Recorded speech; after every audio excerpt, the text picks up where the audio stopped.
Welcome to a new episode of Video Car Review, the English branch of Ausfahrtv. Today I'm going to show you the Mercedes-Benz GLA, which has been around for quite a while, but back then when we had the driving event we didn't manage to make an English review and the German review wasn't really well either, so here it is.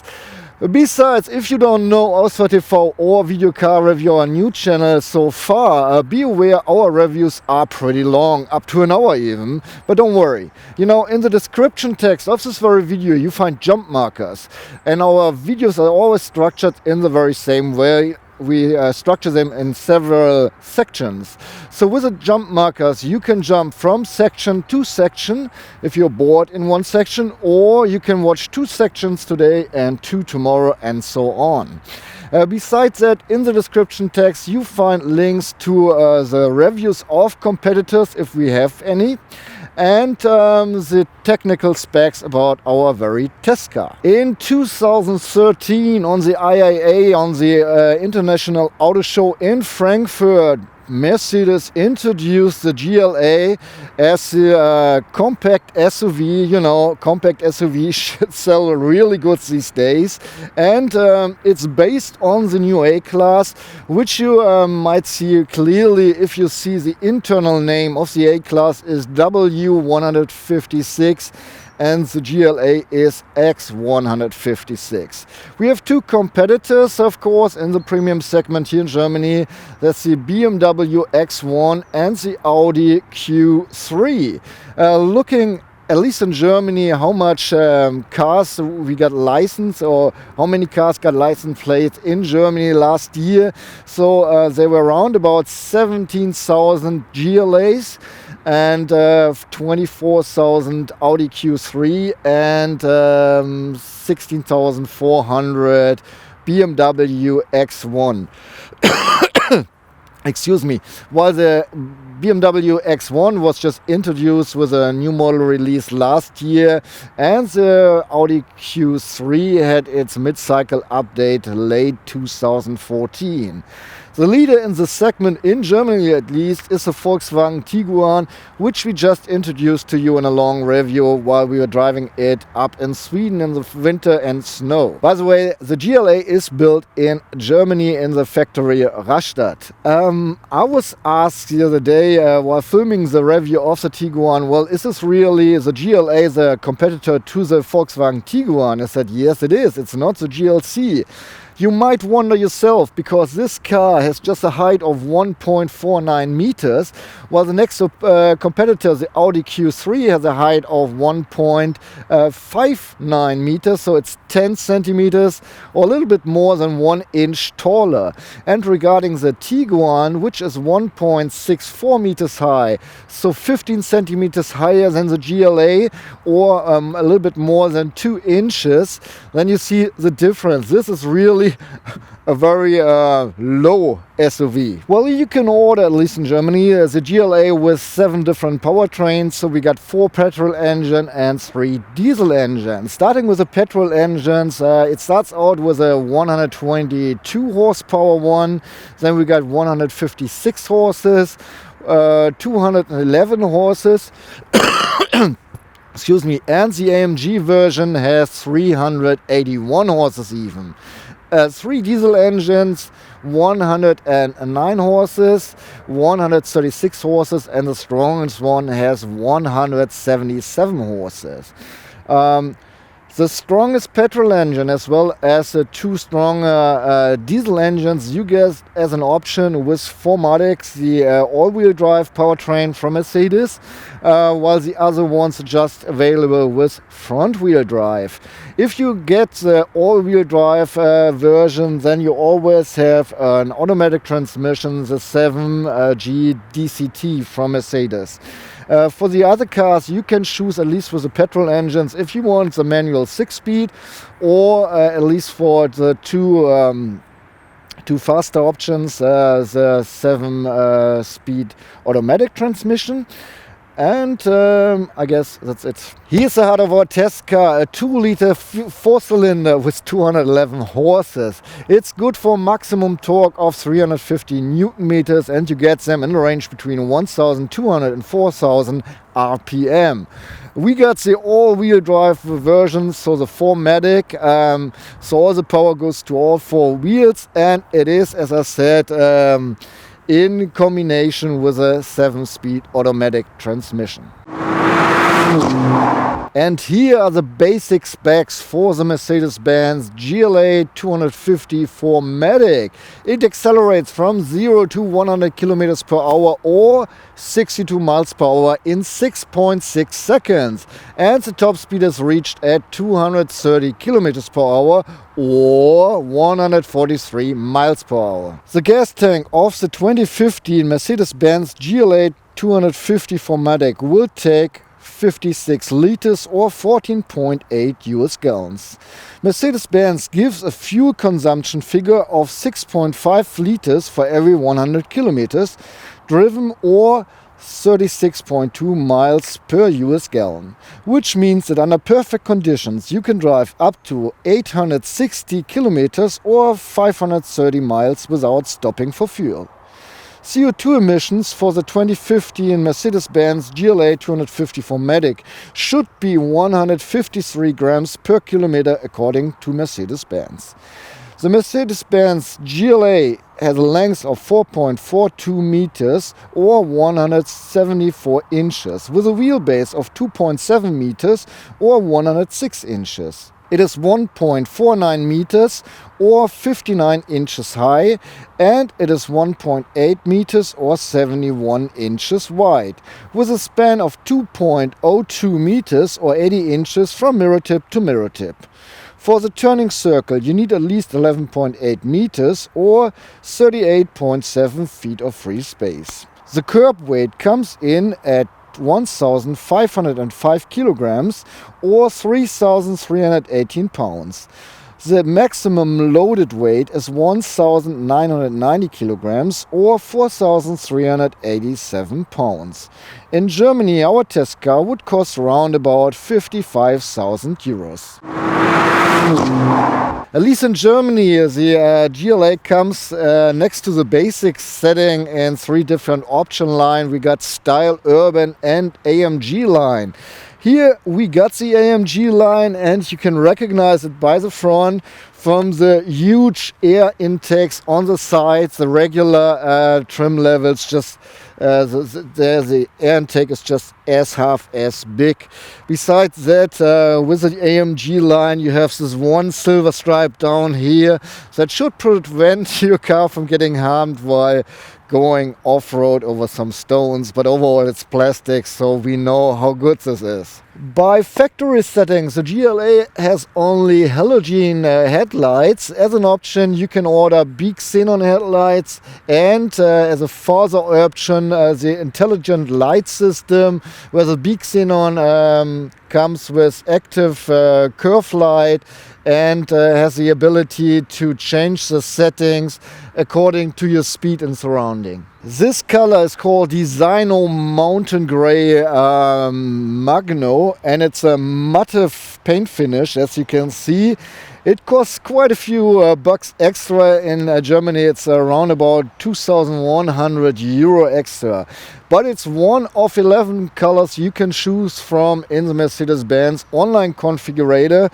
And by the way, in Germany, black, white and red are without any optional costs, free for you to order with the GLA.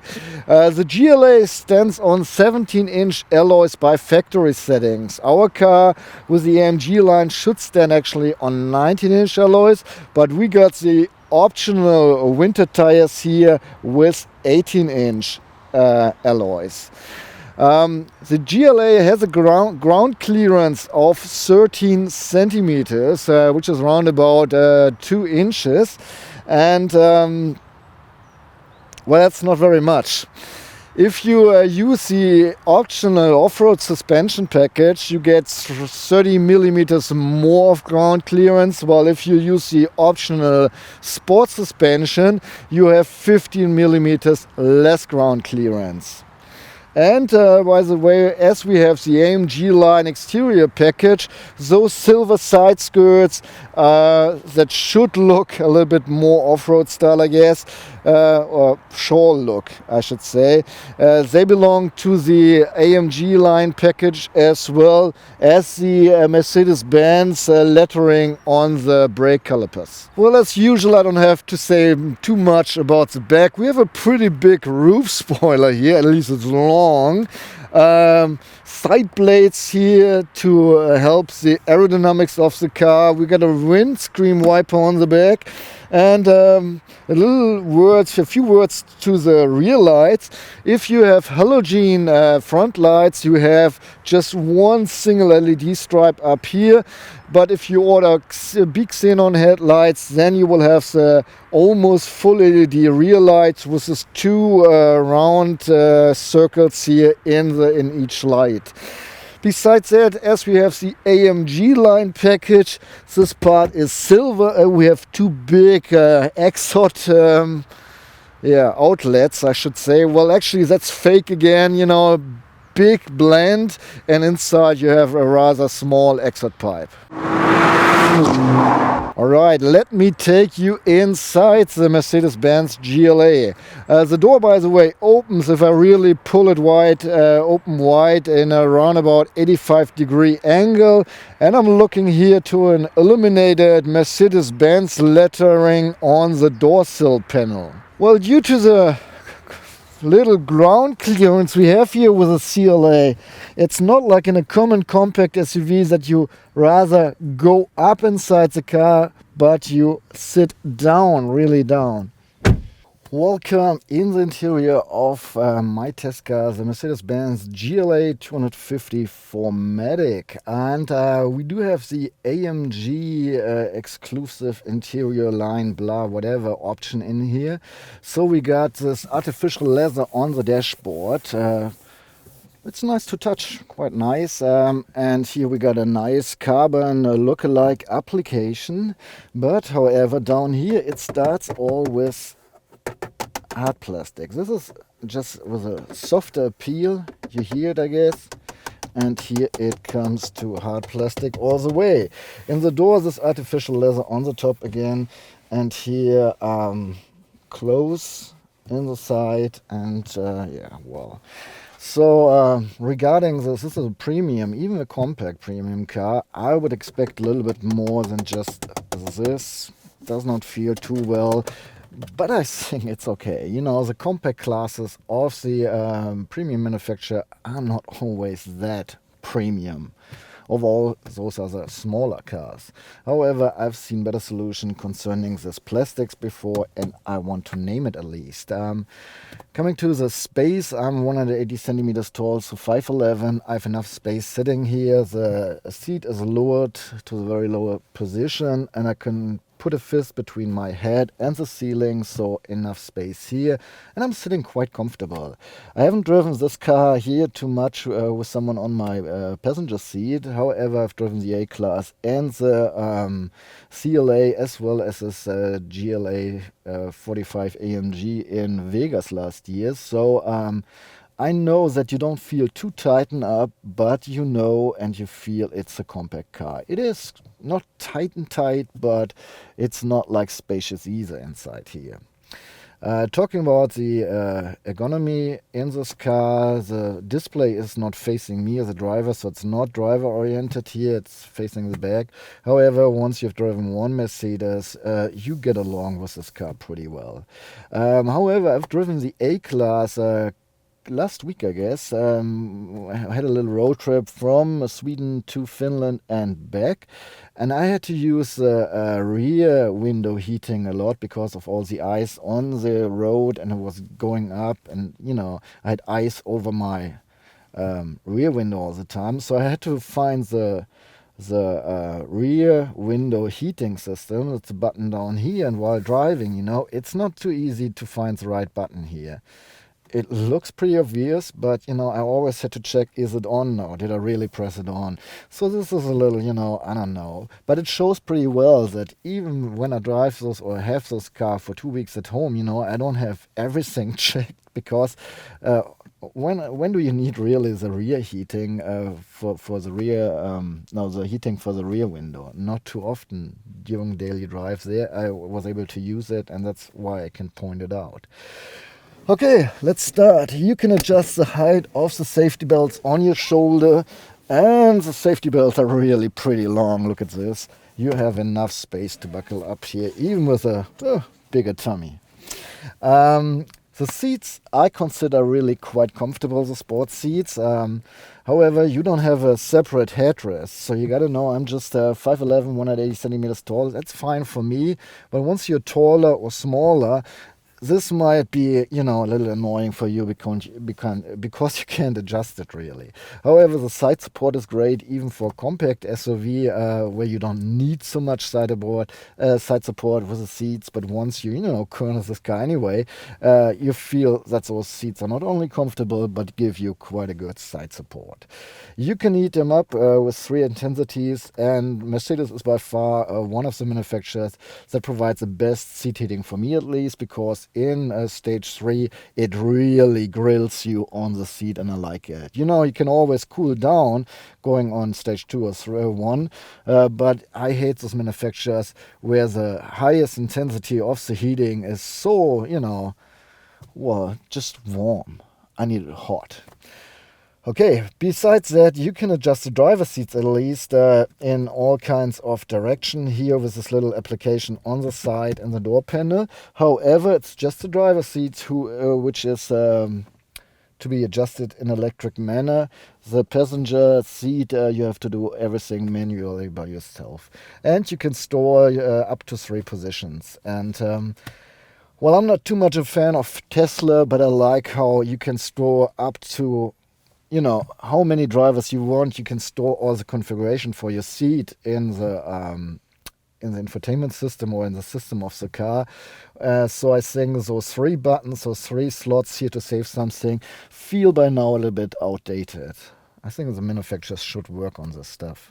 The Germans want as well. Okay, the steering wheel. By the way, this red contrast.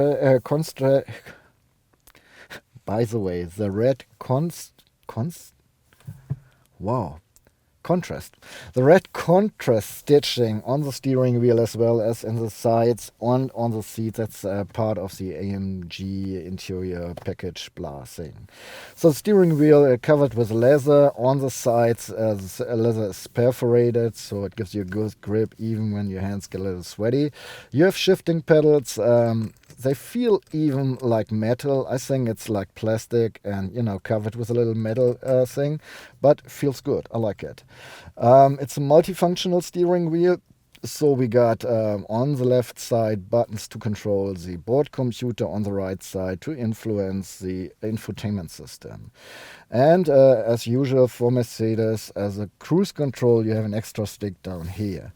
And by the way, just as a joke for you guys, whenever I haven't driven a Mercedes for a long time and I want to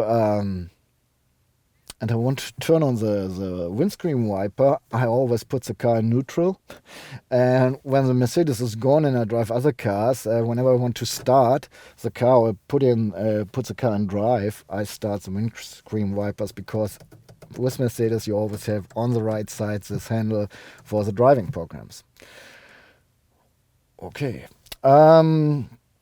Steering wheel, I got everything. Looking in the mirrors look a little bit outdated to me. You know, judge yourself. They look a little bit like bricks. They're not too big. Maybe they fit the size of the car. Could be the size of the mirror could be a little bit bigger for me. Still, you see enough just looking in the mirrors. I think it's fine. Same for the inner mirror. You see the whole rear window, which is not very big, but at least you see the whole window, which is good. Turning my head around my shoulder on the left side, well, Yeah, the B pillar is pretty big, but not really blind spot seeing. Same here, A, B, fine. And the C pillar then is pretty huge. So make sure once you buy a car or drive this car that you always check the right mirror as well once you turn your head around and check for the side. Besides that, the car, as an option, comes with a rear camera. So our car has this option. The camera is pretty good, I think. The picture is sharp. It works fine even in nighttime. You see how close things are by those lines here. And once you turn the steering wheel, you see where you will be driving, which is good too, I think. No, I think I believe this. Okay, so the views is fine. So checking out the cockpit, on the left side we have a round gauge with a speedometer going up to 260 kilometers per hour. Car runs 230, so this is fine. I have to say I have really problems reading the white letters on the silver background. I think it's a not really clever solution. In nighttime it's fine, during daytime I don't like it too much. Inside the speedometer you have the control for the petrol tank.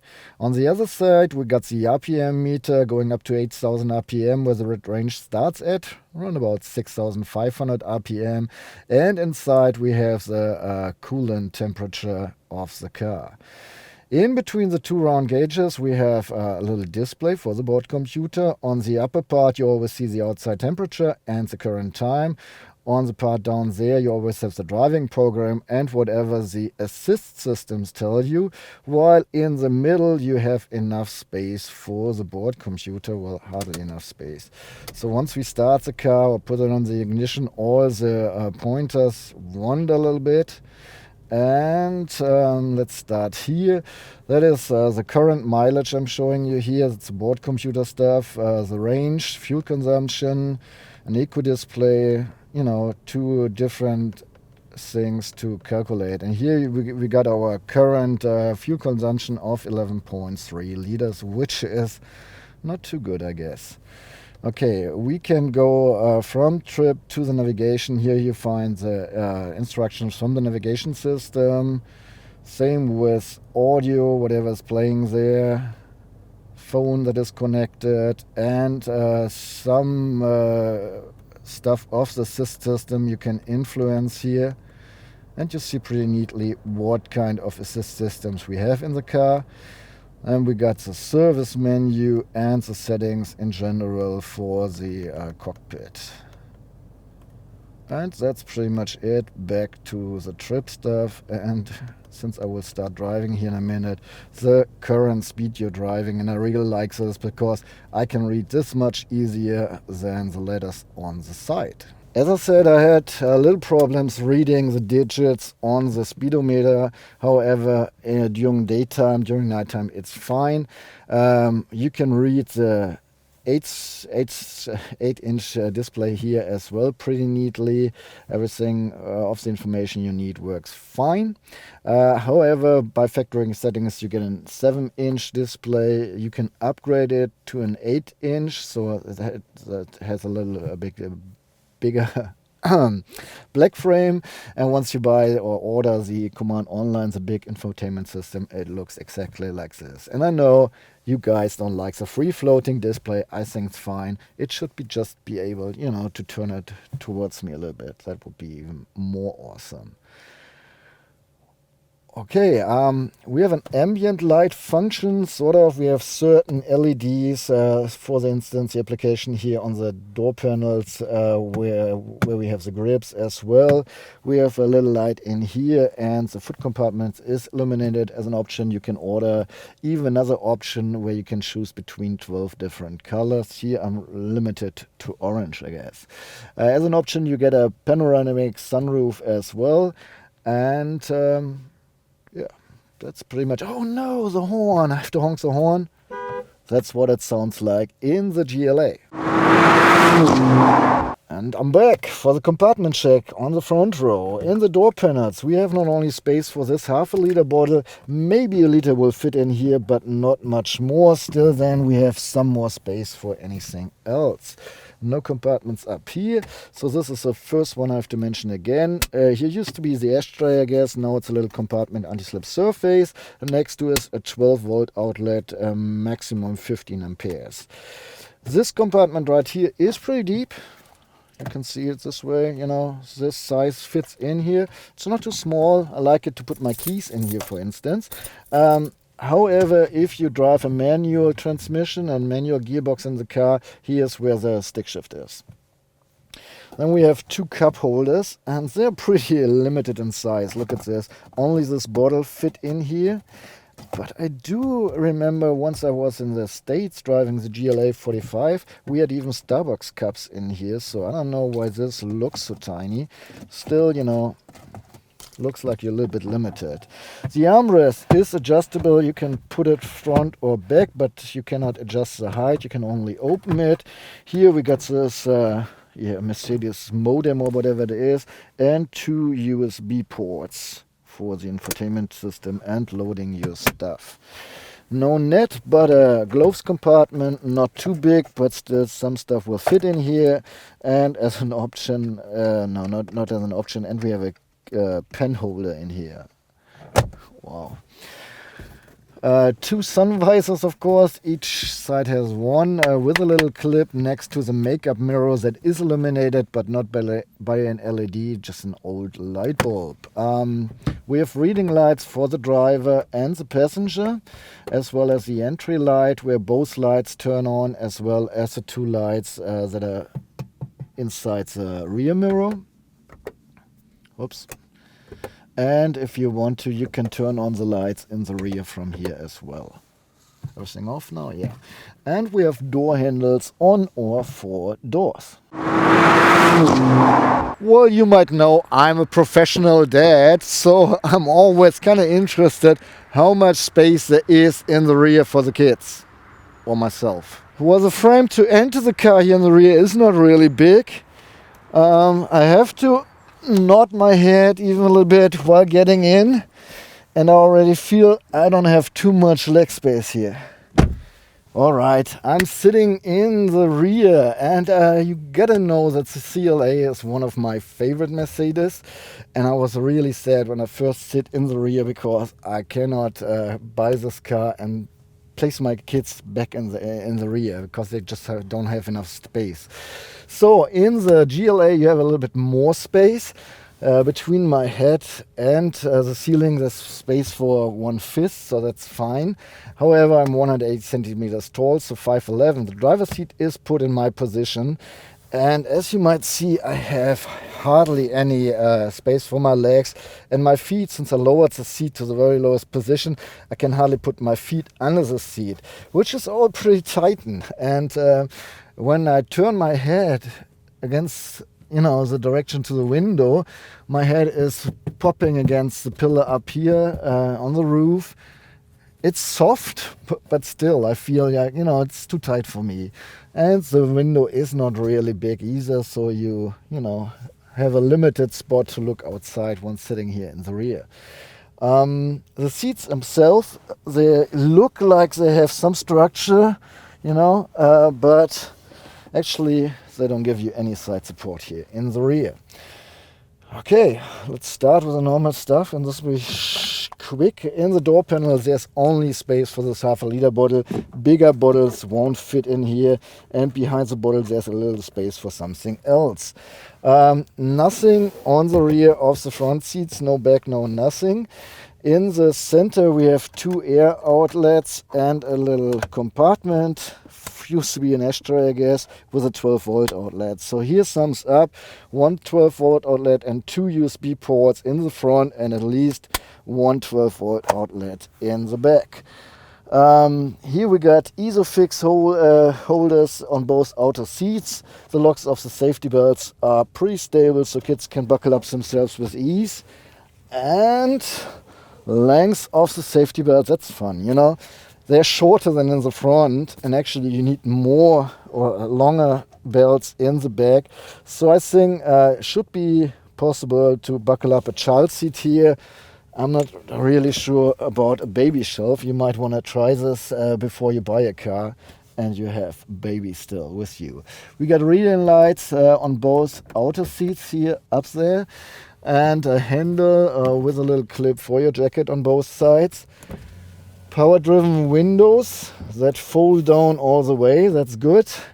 And a protection for your kids or whoever sits in the back so no one gets harmed.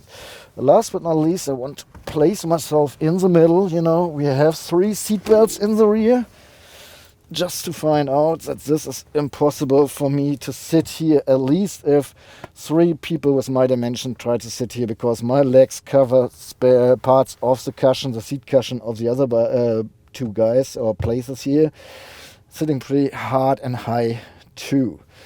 Not really fun. There's no armrest in the rear, and just one thing I want to mention, you have a cargo setting for the rear seats, so something you can pull up here, and this way you have more space in the trunk, but you can really hardly sit here this way. Okay, last but not least, let's check out the trunk together. First I show you the key. It's a regular Mercedes-Benz key, nothing special. The star on the front, 2 buttons, lock and unlock, which means we don't have an electric lid here for the trunk or the boot. And all I can do is push this button right here and open it.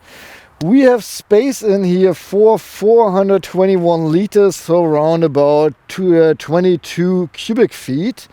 And here's my measuring tape.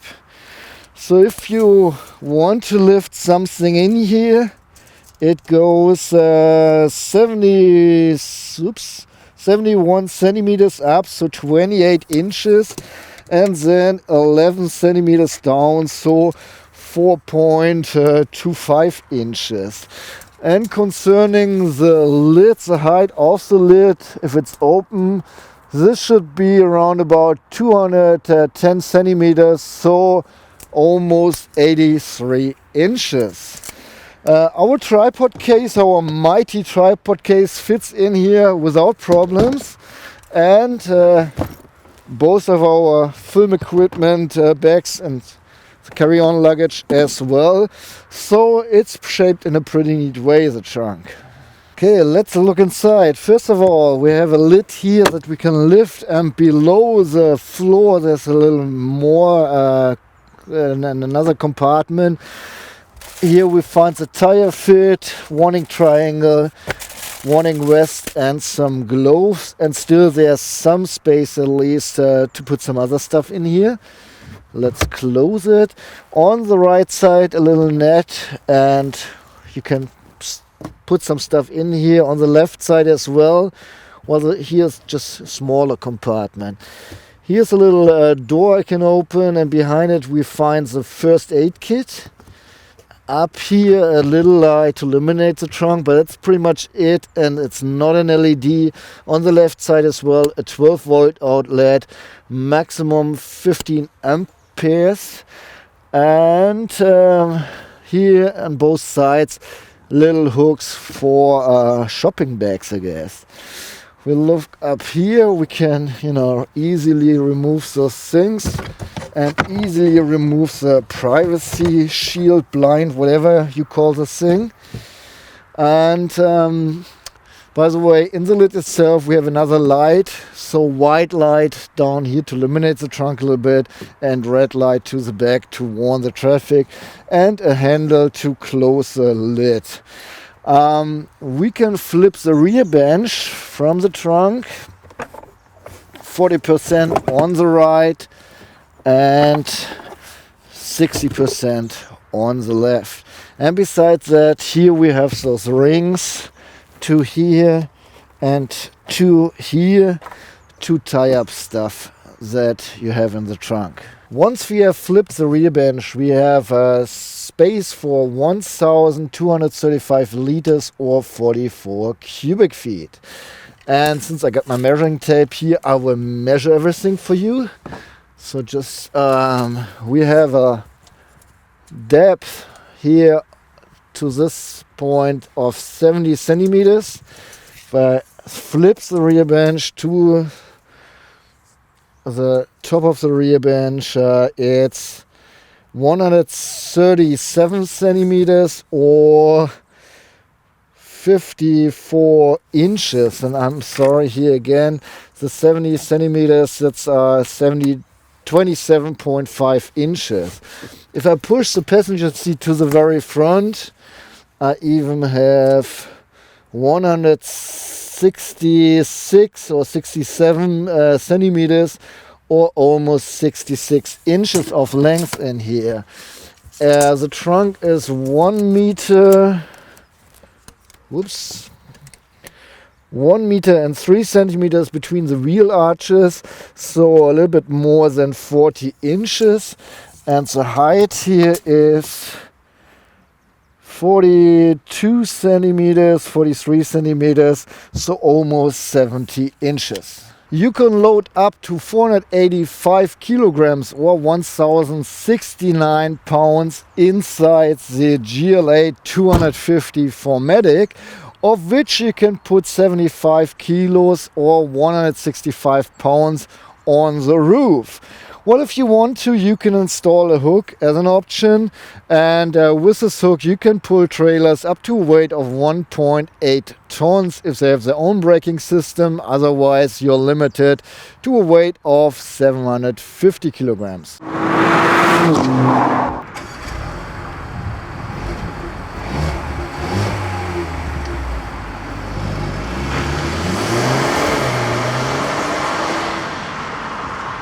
Alright, coming to my driving impression here with the GLA 250 4MATIC. I started out, we have different driving programs. Starting in mid-2015 they introduced this button here, so the dynamic select is now available in the A-class segment as well, so as well for the GLA. I can switch between different driving programs: comfort, sport, individual, off-road and eco. Going back to individual, I can say adapt the settings, so I can see what is affected once I change the settings. And I got the powertrain itself, or the engine, the suspension, the steering, the start-stop stuff, and the climate control, or the ACC. Starting with the power, well, now I'm cornering here. Woo. So the steering could be, for my taste, more direct. I have pretty long waist that I have to handle here to get the car to the point where I'm going, and I would really enjoy if this would be a little bit more direct, you know, especially if you're on the highway and you try to change lanes. You know, with a sporty car you can just use the steering wheel a little bit and then you sit on the side, and here you really have to go away, and that's not too much fun. It's okay for a compact SUV, I guess, but if you consider sporty driving, the steering could be much more direct. We got the 4-cylinder petrol engine here with 211 horses, which is fine once you drive in sport. In comfort, for me, it doesn't feel as much power. Obviously in eco mode it does not feel like it at all, but in eco I expect it to be efficient. However, in comfort I would really enjoy if the car would give me a little bit more power. I can put it in sport with ease, of course, but once it is in sport, you know, the RPM always goes higher, the rev is going higher always a bit, which makes the whole car a little bit louder, and I don't like this, you know. If I want to drive sporty, fine, yeah, that's all fine, but especially if I just cruise, I want to get from point A to B and still drive a little bit faster in between, I have to get in sport mode, and then the car's too noisy for me. Especially the sport mode does not really give you a sporty sound, at least for my taste. It's just loud, you know, the normal exhaust sound a little bit louder. Whenever I can, you know, accelerate here, I will show you in sport how it sounds like. The suspension, we got sport and comfort. In sport it's fine, that's just the way I want it. Pretty stiff, good for driving, especially with this compact SUV. In comfort it's not comfortable enough for me, at least for my taste. I think if we have the choice between comfort and sport, comfort should be comfortable, especially if it's not a real sports car. This is a compact SUV, it should be a little bit more comfortable. Okay, green light, but I have to let them pass. So I can go on with the sound. Generally, it's a nice cruiser, a silent car, not very loud, not even wind noises come in too loud, starting at 120 kilometers per hour. So that's sport. You might hear the engine. It is getting louder, you know, and the RPM is always staying a little bit higher than in comfort. But it's not sounding like, well, awesome, you know. Okay, back to eco, which I prefer, you know, to save some fuel. Yeah, wind noise started at 120 kilometers per hour, but still they're fine. So the car overall is a silent runner. Once you go in sport, the engine gets a little bit louder. You have to deal with this. Brakes work fine. I have no doubt about those. We have the 7-speed DCT in here, shifts well in each mode, and even if I use the shifting pedals, the gearbox reacts as prompt as I expected and wanted. Alright, suspension, I guess I have everything, right? So, all in all, the 250 is, I think, a good compromise for all the people who want to go a little bit more faster in a compact SUV. However, I don't think you really need all the horsepower. Maybe it takes a smaller engine, which should be fine for you in everyday use. Unless you hit the Autobahn a whole lot, then you might want to take the 250 with its 211 horses. Driving fun? Well, yeah, could be more, could be less, it's fine. For compact SUV, I think it's fine. If you have sporty ambitions, you rather want to pick another car or at least another engine, maybe the AMG version, which I drove, by the way, as well, and I liked it a lot. That's really fun to drive. Oh, one more thing, the sitting position. You expect to sit much higher in a compact SUV than in a regular car.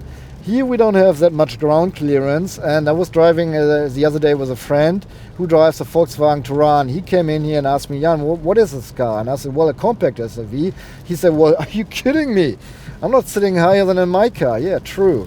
So you gotta know the GLA is the lowest compact SUV in comparison to Audi, BMW and Volkswagen.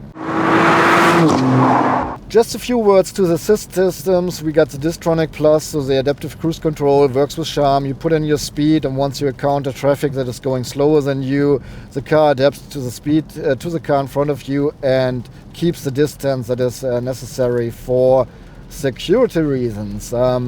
We got a lane keeping assist, an active lane keeping assist that holds you in the lane. We got a blind spot warner. In the mirror we have this little triangle. It's orange when some cars are countering your your blind spot in the side. It's red when the car is in your blind spot, and it flash if you put the turning signal in the way where the car is in your blind spot. We got a traffic sign recognition, works fine too. And I do have the serial speaker, the basic speakers, so not premium sound system in here, just the normal speakers. And I had them with the A-Class that I had a tour with on my way from Sweden to Finland as well. And I was amazed, they're pretty well. However, I would always suggest to buy the premium sound system. It's just a little bit better, but you know, if you really appreciate music, you want this little bit, of course, because you like music and the way you can listen to it. So it's fine for everyone who's listening to music occasionally, but if you're really a music fan and you like to listen a lot and loud music in your car, then the Harman Kardon system is the system of your choice, I guess. Well, that's it. That's it for my review here about the Mercedes-Benz GLA 250 4MATIC. And I always, I have those 4 points I'm looking for. And so it starts off with fuel consumption. Mercedes-Benz gave me this figure of 6.5 liters on 100 or for each 100 kilometers. And I say no. I almost doubled this value. It took 11.3 liters for me here to push this car a little bit more than 1,000 kilometers around Germany. Yes, I did indeed drive quite a lot on the Autobahn, but no, I didn't go always full throttle. I promise. You know, I was always on my way wherever I had to go. I was going pretty fast.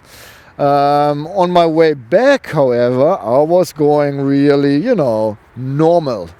And almost all the time I pushed the car in eco mode. So I was even, you know, trying to improve my mileage here. And overall, it just took too much gas. I don't know why. So I'm asking you guys out there, if you're driving the GLA 250 4MATIC, please pass me your figures in the comments, because I'm really curious. Did I do something wrong, or is it just wasting a whole bunch of fuel? I don't know. However, so usage as a daily driver. Well, if you're just two persons, you know, two grown-ups, fine for this car. Two grown-ups, two kids, well, yeah, you know, you can sit all right. Four grown-ups, I would say no, you better look for another car. If you want to drive this car a whole lot of time with four grown-ups, it's not really a good choice. However, two grown-ups, two kids, the trunk is just fair and all right. I said 15 cubic feet or 421 liters. It's enough even for, you know, a long holiday. Well, if you go longer than 4 days, you might have to pack really nifty that everything fits in here, but overall it's fine. Talking about driving comfort, well, yeah. We have this adaptive suspension here. You can choose between sport and comfort. I don't think that the difference between sport and comfort is so significant, really. I would love the car to be much more comfortable in comfort, while it's okay for me as it is in sport. So overall, the suspension, yeah, I say it could be a little bit more comfortable. However, yeah, the seats are fine. So suspension, well, seats, sum up. And then again, driving fun. I say the car is as fun as to drive as in regular A-Class. You just sit a little bit higher, but besides that, I don't feel much difference. However, back in 2013, I guess, I was driving the CLA 250 4MATIC, and that for some reason gave me even more driving fun. So I don't know what it is, probably just my memory. However, it is not like, oh wow, you know, what a sporty car, 211 horses, sounds more than you really feel on the throttle. So I think for German guys on the German Autobahn, I would say, yeah, it's fun, you know. For everyone else up there with all your speed limits, I would even say, yeah, it's fun, you know. So feel the difference. Well, I guess that's it. I'm done. I would say, if you have any questions about my review, about the car, please drop them in the comment. I'm trying to answer every comment. Doesn't work all the time. Takes some time sometimes, but I'm trying. I'm trying hard, dudes. If you like this review, please give me a thumb up. If you want to do me something good, please share this clip on your social networks, Facebook, Twitter or Google+. And if you want to really do something good for me, you can even support me with money. Just $1 every month would really help me out. And you can do this via the services Patreon or Tipeee, all linked in the description of this video. And I guess that's it. My name is Mr. Z. I hope you enjoyed our review here about the Mercedes-Benz GLA 250 4MATIC. I say so long. See you in our next review.